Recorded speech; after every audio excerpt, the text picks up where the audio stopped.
Hi guys, welcome back to my channel. I hope you have been enjoying my previous video of my MS story. Please check it out if you haven't already watched it. It gives you the background on me and my journey with MS. This video is going to be about a list of my MS symptoms basically, just detailing everything that I've been through from the start of diagnosis until now, many years later. This is going to be a lifestyle channel focusing on subjects around multiple sclerosis and people living with MS.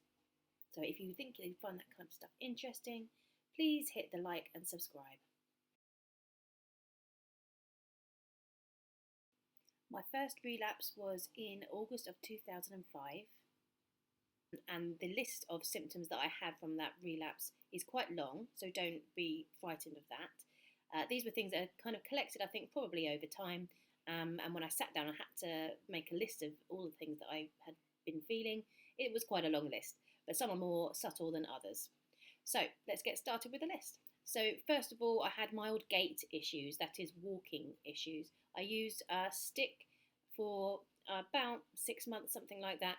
I was just wobbly and weak during the relapse, but as I started to recover, my walking improved. Cognitive difficulties, which is another very common symptom. So issues with memory and thinking and logic and confusion, those kinds of symptoms really. Dysarthria, which, if I'm saying that correctly, is slurred speech. As you can probably tell, I still have a bit of that now. Weakness. Weakness in my legs and my arms is quite common for me as a symptom from that first relapse and continues to be. All of my symptoms die down in between relapses, but then flare up again once I have another episode. Spasticity. This is muscle tightening, basically. It can be painful, but there are medications that can be prescribed by your MS nurse or neurologist, so always worth looking into. But basically, stiff and really tight muscles. Loss of sensation, numbness, tingling. Let me just look for the word for this. Paresthesia. So pins and needles, tingling, numbness. All of these things can feel very similar, but it's basically altered sensation in various parts of your body. For me, it's in my hands, and quite commonly with people with MS, it's in these two fingers here of your outer edge of your hands, and in my feet as well.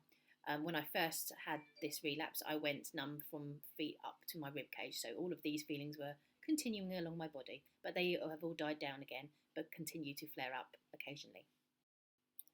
Bladder issues and bowel issues. We love these ones. These are really tricky issues to deal with, but there are lots of resources and lots of help that you can get for these problems. For me, I had and still have urgency in bladder and bowel. So basically, you don't know that you need to go until literally 3 seconds beforehand. So this can obviously lead to accidents occasionally. For me, it's worse when I'm in a relapse, but I have it still in between, but not so bad. But as I say, speak to your MS team because they can definitely help with this one. Psychological issues are a big one again for people with MS, or can be. Not everyone gets them, as is the case for all of these symptoms. For me, they're a big one, and depression and anxiety kicked off really when I was diagnosed in 2005 in October. So that added to my list of symptoms that came out of that first relapse, and that one has stuck by me, unfortunately. But again, there's lots and lots of things that you can do. There's lots of medications that the doctor can prescribe you. There's counselling services. Speak to your MS team and they can certainly point you in the right direction. So my second relapse in December 2018 when I was on holiday in Tenerife, typically. But I had a new symptom, and a relapse is classed as a relapse when you've had a new symptom for over 48 hours. And my new symptom was optic neuritis, which is basically inflammation of the optic nerve. And what that caused in me was a gradual grey curtain coming down across my eye across the day.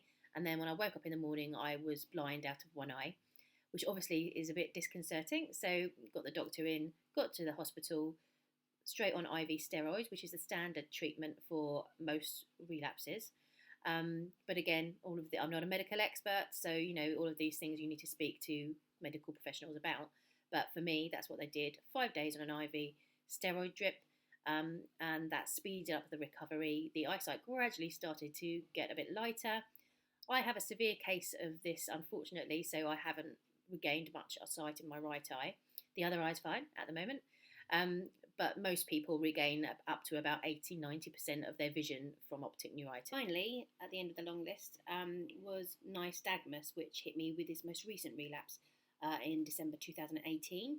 Basically, this is a shaky eye. So when I look to the side, my eye and my vision shakes slightly. It's not a major thing for me in my case. I can cope with it. I don't need glasses for that reason. But it's just another one to add to the list, and something for your ophthalmologist particularly to be aware of. Fatigue. I nearly forgot about fatigue. That will be the memory issues. Fatigue I hadn't really had before this last relapse in December 2018. It's incredibly debilitating, or can be. Again, people's conditions vary with each symptom, really. But for me, as I'd not had it before, it was quite debilitating. It's not just tiredness. Don't let people say to you, you just need to do more. Basically, it can be the case that you can't get out of bed, you're so exhausted, you can't talk, you can't bring a fork to your mouth. That would be an extreme case of it, which I haven't had. But certainly it can be very debilitating, and you just feel completely exhausted, not like normal tiredness. So, but again, there are treatments that you can get for this, so speak to your MS team. So that's it. That's the end of my current list of symptoms. Phew, I'm exhausted. It feels like a lot, but the thing is, as new things come into your life, and it's true of anyone with any condition or with any illness that they have, you get used to things. You get used to workarounds and medications and ways of dealing with things. And at the end of the day, especially with MS, that's what I have experience of, keeping a positive mindset will help you with all of these things. I know that's easier said than done, especially looking at my list of symptoms. But it's so important. Your head is just as important as your body in any kind of battle with illness. So I hope you enjoyed the video. I hope it was informative for you.